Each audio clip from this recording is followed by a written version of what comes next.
सोचिए, आपको अपना कोई पसंदीदा स्टॉक खरीदना है, लेकिन आप सही कीमत का इंतजार कर रही हैं। अब अगर मैं कहूं कि उस इंतजार के लिए भी आपको पैसे मिल सकते हैं। सुनने में थोड़ा अजीब है ना? हाँ, जैसे कोई आपको धैर्य रखने के लिए सैलरी दे रहा हो। बिल्कुल, और यही आज की हमारी बातचीत का सार है। हम एक ऐसी रणनीति पर गहराई से बात करने वाले हैं जिसे पेशेवर लोग कहते हैं स्टॉक खरीदने के लिए भुगतान पाना। अच्छा। और ये सारी जानकारी एलन एलमन की किताब कैश सिक्योर्ड पुट सेलिंग से ली गई है, जो मतलब इस विषय पर एक क्लासिक मानी जाती है। तो आज हमारा मिशन साफ है, ये समझना कि ये रणनीति असल में काम कैसे करती है, इसके क्या फायदे हैं और क्यों ऐसे ऑप्शन ट्रेडिंग की दुनिया में एक सुरक्षित पहला कदम माना जाता है। और सच कहूं तो ऑप्शन ट्रेडिंग का नाम सुनते ही ज्यादातर लोगों को डर लगता है। बिल्कुल। क्योंकि उन्होंने अक्सर लोगों को पैसे गवाते हुए ही सुना है, और वो डर बेवजह नहीं है। ज्यादातर नए लोग ऑप्शन ट्रेडिंग को एक लॉटरी की तरह देखते हैं। हाँ, जैकपॉट की तरह। हाँ, कि सस्ती दूर की ऑप्शन खरीद लो, क्या पता जैकपॉट लग जाए।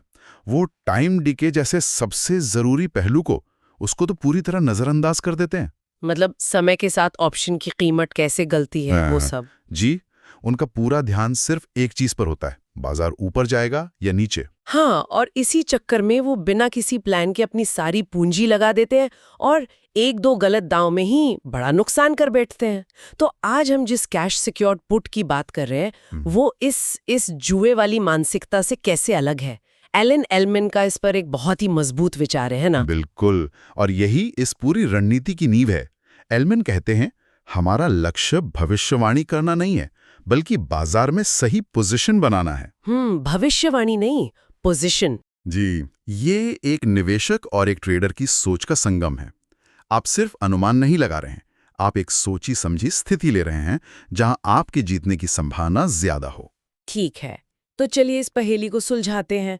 कैश सिक्योर्ड पुट, ये सुनने में थोड़ा टेक्निकल लगता है। हाँ, लगता है। इसे एकदम सरल भाषा में कैसे समझा जा सकता है? इसे एक वादे की तरह समझिए। आप बाजार से एक वादा करते हैं। एक वादा? हाँ, आप कहते हैं, देखो मुझे ये स्टॉक पसंद है, अगर इसकी कीमत एक खास लेवल तक गिरती है तो मैं इसे उस गिरी हुई कीमत पर खरीदने की जिम्मेदारी लेता हूँ। अच्छा। और बाजार आपको ये जिम्मेदारी लेने के लिए, ये वादा करने के लिए तुरंत एक रकम देता है, जिसे हम प्रीमियम कहते हैं। और वो प्रीमियम हमारा हो जाता है? वो रकम आपकी हो जाती है, चाहे कुछ भी हो। ये तो दिलचस्प है। चलिए इसे एक उदाहरण से समझते हैं। मान लीजिए कोई अच्छा स्टॉक है जो अभी 1000 रुपए पर चल रहा है। ठीक है। मुझे वो पसंद है, लेकिन मुझे लगता है कि 1000 रुपए थोड़ा महंगा है। मैं इसे मान लीजिए 950 पर खरीदना चाहती हूँ। बहुत बढ़िया उदाहरण है। तो आप क्या करेंगे, आप 950 रुपए की स्ट्राइक प्राइस का एक पुट ऑप्शन बेच देंगे। ठीक है। मान लीजिए ऐसा करने के लिए बाजार आपको 25 रुपए प्रति शेयर का प्रीमियम देता है। क्योंकि एक ऑप्शन लॉट में 100 शेयर होते हैं, तो मुझे 2500 रुपए मिल गए। तुरंत आपके ट्रेडिंग खाते में 2500 रुपए आ जाएंगे। ये पैसा आपका है। और कैश सिक्योर्ड वाले हिस्से का क्या मतलब है? इसका मतलब यह है कि ये सिर्फ खोखला वादा नहीं है? बिल्कुल। कैश सिक्योर्ड का मतलब है कि इस वादे को निभाने के लिए आपको अपने खाते में जरूरी नकदी रखनी होगी। यानी 95,000 रुपए। जी, 100 शेयरों को 950 रुपए के भाव पर खरीदने के लिए 95,000 रुपए। ये रकम आपके खाते में ब्लॉक हो जाती है। ये इस बात की गारंटी है कि अगर स्टॉक सच में 950 तक गिर गया तो आप अपनी बात से मुकर नहीं सकते। अच्छा, तो मतलब अगर मुझे स्टॉक नहीं मिला तो मैंने इंतजार करने के 2500 रुपए कमा लिए? सही। और अगर स्टॉक मिल गया तो मुझे वो 950 के भाव पर मिला जो मैं चाहती ही थी, और उस पर भी 25 रुपए का डिस्काउंट। मतलब मेरी असल खरीद कीमत तो 925 रुपए हुई। बिल्कुल। ये तो एक तरह से विन विन सिचुएशन लग रही है। क्या ये सच में इतना अच्छा है? इसे समझने का ये बिल्कुल सही तरीका है। इसे ऐसे सोचिए कि आप एक घर खरीदना चाहते हैं। आप मालिक से कहते हैं, अगर अगले महीने तक इस घर की कीमत 5% गिर गई तो मैं इसे खरीद लूंगा। इस वादे के लिए घर का मालिक आपको अभी एक नॉन रिफंडेबल डिपॉजिट देता है। अगर कीमत नहीं गिरती तो वो डिपॉजिट आपका। अगर गिर जाती है तो आप घर खरीदते हैं, लेकिन उस डिपॉजिट की वजह से आपकी असल लागत और भी कम हो जाती है। वाह! आप दोनों ही सूरतों में जीतते हैं। ये एनालॉजी तो शानदार है। इसने पूरा कॉन्सेप्ट साफ कर दिया, और ये उस डर को भी खत्म कर देता है जो ऑप्शन बेचने वालों को हमेशा रहता है, असाइनमेंट का डर। हाँ। मतलब जब उन्हें शेयर खरीदने पड़ जाते हैं। यहाँ तो असाइनमेंट डर नहीं बल्कि प्लान का हिस्सा है। आपने बिल्कुल सही नब्ज पकड़ी है। ये मानसिकता का पूरा खेल है। ये आपको भावनाओं में बहकर फैसले लेने से रोकता है। मतलब फोमो नहीं होता। हाँ, आप लालच में आकर महंगी कीमत पर नहीं खरीदते और डर में आकर बेचते नहीं हैं। ये लंबी अवधि में संपत्ति बनाने की सोच को बढ़ावा देता है। जैसा कि एलमैन कहते हैं, पुट सेलिंग धैर्य को पुरस्कृत करती है। ठीक है, ये प्रक्रिया तो काफी सीधी लगती है। मजबूत स्टॉक चुनो, अपनी पसंदीदा कीमत चुनो और पुट बेच दो। लेकिन मेरे दिमाग में एक घंटी बज रही है। ये सब तब तक अच्छा है जब तक स्टॉक नीचे नहीं जाता। असली परीक्षा तो तब होगी जब बाजार आपके खिलाफ जाए। उस डर का क्या? मतलब जरूरी नहीं कि कोई भी स्टॉक चुनकर ये काम शुरू कर दिया जाए। बिल्कुल नहीं। यहीं पर एक शौकिया और एक पेशेवर ट्रेडर का फर्क पता चलता है। एक पेशेवर प्रक्रिया है। क्या है वो प्रक्रिया? पहला और सबसे जरूरी कदम है सही स्टॉक का चुनाव।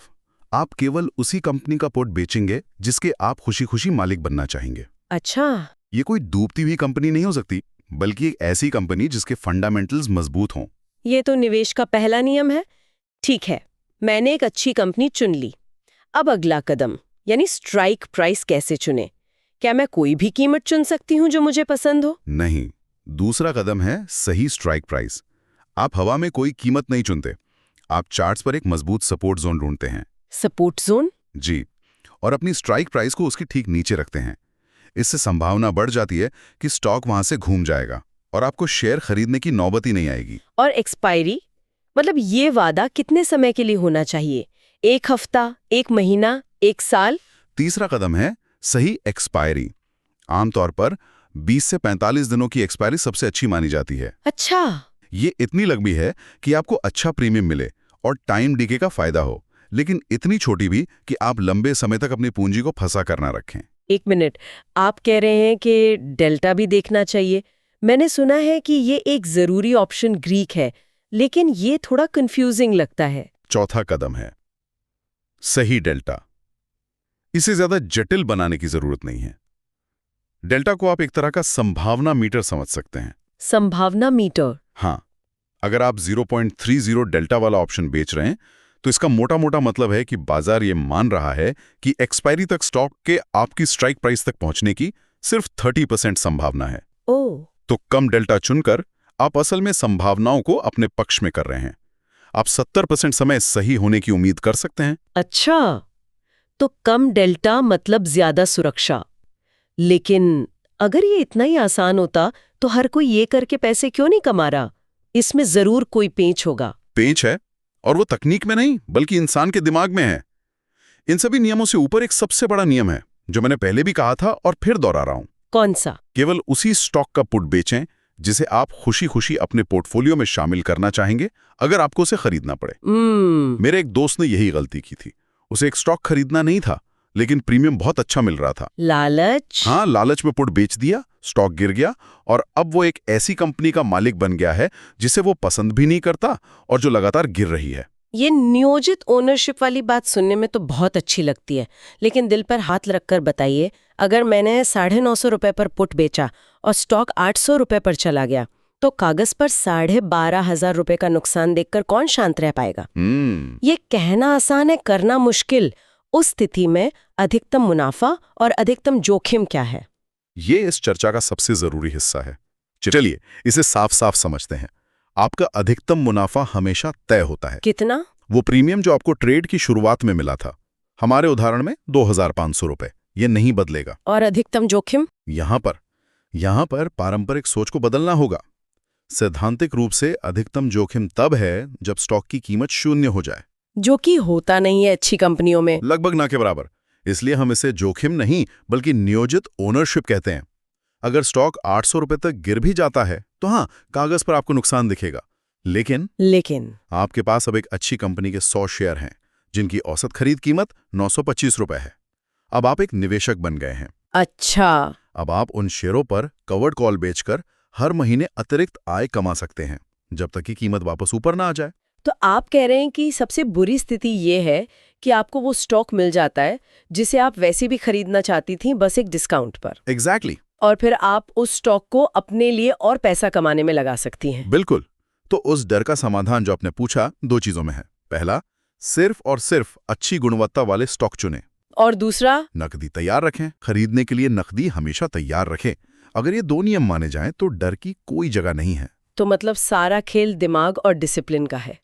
यहीं पर आकर ज्यादातर लोग लड़खड़ा जाते होंगे। बिल्कुल। वे फोमो यानी मोटा चूक जाने का डर में आकर गलत ट्रेड ले लेते होंगे। हाँ, या फिर जब स्टॉक उनकी स्ट्राइक प्राइस के पास आता है तो वो घबरा जाते हैं। वे घबराहट में अपनी पोजीशन को अगली एक्सपायरी में ले जाते हैं, जिसे रोलिंग कहते हैं। जबकि उन्हें बस डिलीवरी ले लेनी चाहिए थी। हाँ, जबकि उन्हें शांति से डिलीवरी ले लेनी चाहिए थी। वे बार बार अपनी योजना बदलते रहते हैं। ये एक शौकिया मानसिकता है। और इसकी तुलना में एक पेशेवर की मानसिकता कैसी होती है? एक पेशेवर में शांत स्वीकृति होती है। वे जानते हैं कि असाइनमेंट प्रक्रिया का एक स्वाभाविक हिस्सा है और वे इसके लिए तैयार हैं। उन्हें अपनी प्रक्रिया पर विश्वास होता है। वो हर दिन बाजार की भविष्यवाणी नहीं करते। वे बस अपनी रणनीति पर टिके रहते हैं।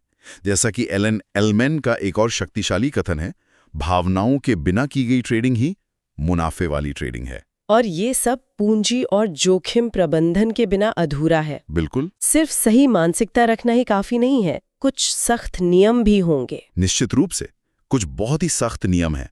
पहला, किसी एक स्टॉक में अपनी कुल ट्रेडिंग पूंजी का 20-30% से ज्यादा कभी न लगाएं। ठीक है। दूसरा, अपनी पूंजी को एक स्टॉक में लगाने के बजाय कम से कम 3-4 अच्छे स्टॉक्स में बांटें। डाइवर्सिफिकेशन। और सबसे जरूरी नियम, तीसरा और सबसे महत्वपूर्ण, लीवरेज का इस्तेमाल बिल्कुल ना करें। ये रणनीति कैश सिक्योर्ड पुट है, मार्जिन सिक्योर्ड नहीं। इसका मतलब है कि पैसा वास्तव में आपके खाते में होना चाहिए, ब्रोकर से उधार लिया हुआ नहीं। लीवरेज इस सुरक्षित रणनीति को भी खतरनाक बना सकता है। तो अगर इन सब बातों को एक साथ देखें तो यह रणनीति सिर्फ आय कमाने या सिर्फ स्टॉक में एंट्री करने का तरीका नहीं है। ये दोनों का एक मिला-जुला, शक्तिशाली और अनुशासित तरीका है। तो आज की इस पूरी बातचीत को अगर मैं समेटूं तो ये रणनीति उन लोगों के लिए है जो एक निवेशक और एक ट्रेडर दोनों की तरह सोचना चाहते हैं। सही। ये उनके लिए है जो ऑप्शंस की दुनिया में आना तो चाहते हैं, लेकिन एक कम तनाव वाले और सोचे समझे तरीके से। जी। और आखिरकार ये उन लोगों के लिए है जो धीरे धीरे लगातार संपत्ति बनाना चाहते हैं, न कि रातों रात अमीर होने का सपना देखते हैं। संक्षेप में कहें तो ये बाजार से अपने पैशंस के लिए भुगतान पाने का एक तरीका है। आपने इसे बहुत अच्छे से सारांशित किया है और मैं श्रोताओं के लिए एक विचारणीय प्रश्न के साथ इस चर्चा को समाप्त करना चाहूंगा। जरूर। इस पूरी चर्चा के बाद सोचने वाली बात यह है कि क्या ये रणनीति सिर्फ स्टॉक खरीदने का एक बेहतर तरीका है या ये बाजार को देखने का आपका नजरिया ही बदल देती है? ये हमें लगातार अनुमान लगाने और भविष्यवाणी करने की आदत से हटाकर संभावनाओं के आधार पर अपनी स्थिति बनाने और एक अनुशासित व्यवसायी की तरह काम करने की ओर ले जाती है। यह आपको बाजार के शोर से निकालकर प्रक्रिया पर ध्यान केंद्रित करना सिखाती है।